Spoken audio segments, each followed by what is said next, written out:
So for today's reading, we're actually going to skip a couple chapters. I'm going to give a brief overview of what's going on with our girl Hester. Um, so with chapter 3, we looked at descriptive language in terms of like facial expressions. And then we did some exercises with a different image and facial expressions. And now we're going to shift into language that helps us understand identification of characterization and like what kind of person we're reading about, their motivations, what life is like for them, like really fleshing out a character. And we're going to do that with Hester's daughter, Pearl. But briefly in chapter 3, yesterday, we talked about how the husband gets into town, sees his wife with a baby being publicly shamed up on the scaffold. And through a conversation with a person in the crowd, he finds out that this woman is being shamed for committing adultery, which is why she has the A on her chest. We find out his name is Mr. Roger Chillingworth and that he was held captive by Native Americans. So how did we get here in the first place? When they were living in Amsterdam across the Atlantic Ocean, he sent Hester ahead of him. So he was like, let me fix what's going on here. Let's sell the house. Let me get all these things together while I'm doing that. You go start our life in Boston. So she goes ahead. When he finds her again, she's had a baby with not him. So he's like, what's happening since I've been gone? So while she is being publicly shamed on the scaffold, we meet a Reverend Dimsdale who over and over again is like, say who the dad is, say who the dad is, say who the dad is. It's like, we need to, know who this is. Like, who did you do this with? And she's like, nope, I'm not doing it. The only father that my child will know is the Heavenly Father, bringing in this like interesting mix of sin and religion and the rules of religion. So even though she broke the religious rule of, an affair while she was married and committing adultery, she still is very true to her belief of like, no, I'm going to have my daughter be raised by like the Heavenly Father, and we're not going to even go into like the biological earthly father, which I thought was interesting, and we can have a discussion on after this summary. So then we shifted to chapter 4, where Chillingsworth goes to the prison to visit Hester. And again, it's like, who is the dad? Like, who did you have this baby with? And she's like, nope, I'm not going to do it. So he becomes like very revengeful, and he's like, I'm going to find out who you did this with, and I'm going to find out who this man is. But he also says, now that we're talking about keeping secrets, like, don't tell anyone who I am. Don't tell people that, like, this is my husband that I cheated on, right? So he's like, no. If you want to play this game, I'm right there with you. So then we move on into chapter 5. So we're doing some speed read here. In chapter 5, we move ahead in some years, okay? So Hester's older. Pearl, her daughter, is older, and in chapter 6, we're gonna really look at Pearl. But after she gets out of prison, after her years in jail, she stays in Boston. And we could have a discussion, handwritten or live or on Zoom or on Schoology, of really, why would you stay? Like, if all these people condemn you, why not leave? And things can happen like that today. Why do women stay in precarious situations or uncomfortable situations or dangerous situations? Why not just leave? And that happens, and that's questioned all the time, right? So the narrator in this novel is specifically discussing, she says, my crime is here, so my punishment should be here too. Like, I should stick for my punishment, which says a lot for her integrity. The father is here. Pearl's father is here. And even though she says, like, the Heavenly Father is the only father my daughter's going to know, maybe she kind of secretly wants earthly dad to hang out. And then the narrator also questions the fact that maybe she's too marked to go anywhere else. Maybe she feels like, I have to stay. Like, there's just too much that happened to me. I can't go start over somewhere new. And we can have a conversation of like, that's the big chapter 5 question. Why stay? And we could even, cite some elements in today's culture when women are like, why would you stay with that guy? Or like, why would you stay at that job? Or why, like, is there a double standard of like men and women who can go and leave as they choose or stay and feel like they can't, go anywhere else? In her life in Boston, she is kind of ostracized, but she does make a lot of money by embroidery, right? She's really good at embroidering things, everything except, and people buy everything from her to embroider except wedding dresses, because that would be kind of awkward. This girl making you a wedding dress and it's like taboo. So that is the catch up. What we're going to do today, we are going to take chapter 6 and look at identification of who is Pearl, who is her daughter. And we're going to do this by taking the 9 pages in chapter 6, 101 to 109, answering the questions on the side and reading the passage, looking for elements of Pearl, who she is. We're going to talk about it and compare how she's described to her imagery in the graphic novel and how the author and designer draws her in the graphic novel and what is pulled from the book text to create images in the graphic novel text. So everyone's going to get a different page, and then we'll come back and talk about what your page taught you about Pearl. We can do this live on Zoom or like quietly on the paper and then share. So it's really up to you guys and how you want to do it. It just, for completion purposes, needs to be done any way you guys see fit.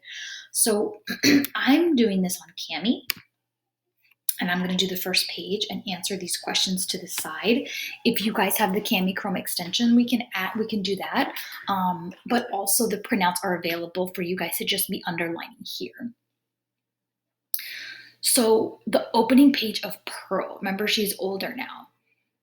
We have as yet hardly spoken of the infant, that little creature whose innocent life had sprung by the inscrutable decree of Providence, a lovely and immortal flower out of the rank luxuriance of a guilty passion. So they describe her as lovely and an immortal flower, like a blooming growth.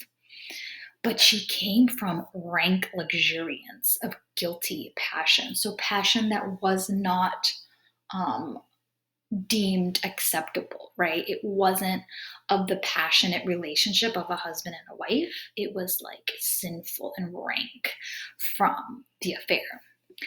How strange it seemed to the sad woman as she watched the growth and the beauty that came every day more brilliant and intelligent, that threw its quivering sunshine over the tiny features of this child, her Pearl. For so had Hester called her, not as a name expressive of her aspect, which had nothing of the calm, white, and unimpassioned luster that would be indicated by the comparison. But, and here's the answer to this question, why does she name her Pearl? Not because of what she looks like. She's not this calm, white, impassioned luster, but she named the infant Pearl as being of great price. They're expensive, purchased with all she had, her mother's only treasure. How strange indeed. Man had marked this woman's sin by a scarlet letter which had such potent and disastrous efficacy that no human sympathy could reach her. Like, nobody cares about her, nobody feels sorry for her, save it were sinful like herself. God, as a direct consequence of the sin which man had thus punished, had given her a lovely child, whose place was on that same dishonored bosom to connect her parent forever with the race and descent of mortals, and to be finally a blessed soul in heaven. Yet these thoughts affected Hester Prynne less with the hope than apprehension. She knew that her heed had been evil. She could have no faith, therefore, that its result would be good. Day after day she looked fearfully into the child's expanding nature, ever dreading to detect some dark and wild peculiarity that should correspond with the guiltiness to which she owned her being. Why did she name her daughter Pearl? You're going to write the answers or type them here as being of great price. She went through a lot for this lovely immortal flower. And she's definitely worried about something. The word fearfully, she's looking at her child fearfully and dreading something. Something what? Something dark and wild. She's worried because of the way this child came into the earth that it's going to be a negative, something bad is going to be in her, right? Like oftentimes, we think about if we have issues, will our offspring have these issues? And if, we see a wild kid and somebody's like, oh, I was wild too when I was his age. But this is like a deeper care, right? She is scared the sin that Pearl came from will result in a sinful child or adult when she grows up, right? And the narrator is being very clear in distinction, right? Certainly there was no physical defect. Like, she's not physically ugly, but inside will there be ugliness because she came from ugliness according to society. By its perfect shape, its vigor, and its natural dexterity in the use of all its untried limbs, the infant was worthy to have been brought forth in Eden, worthy to have been left there to be the plaything of angels. The plaything of angels. Like, she's so perfect that she could be like an angel toy. After the world's first parents were driven out, the child had a native grace which does not invariably coexist with faultless beauty. Its attire, however simple, always impressed the beholder as if it were the very garb that precisely became it best, which is attire is going to be answering this question. In what way does Hester dress Pearl? Little Pearl was not clad in rustic weeds, like in plants, like dingy stuff. Her mother, with a morbid purpose that may be better understood hereafter, had bought the richest tissues that could be procured and allowed her imaginative faculty its full play in the arrangements and decoration of dresses in which the child wore before the public eye. So magnificent was the small figure, and such was the splendor of Pearl's own proper beauty, shining through gorgeous robes which might have extinguished a paler loveliness, that there was an absolute circle of radiance around her on the darksome cottage floor. How does Hester dress Pearl? Some of these questions are going to make you think. Some of them are literally right in the text. So here we have magnificent, gorgeous robes, shining clothes, splendor, we'll say splendid, and radiant. And I will pose at the end of this, before you guys start your own version of this, why would she dress her in clothes that are going to gain attention, right? She already has attention with scarlet hay on her. She's already like being slut shamed. Why put her daughter in an instance of getting more attention? Is it like, screw y'all, I'm going to make my daughter perfect and beautiful and make her be seen and not be ashamed of her? Is that what she's going after? Does she want her daughter to get attention? Is she, like a lot of parents do, giving her daughter better than what she is dealing with? Not wanting her daughter to experience the shame that she experiences.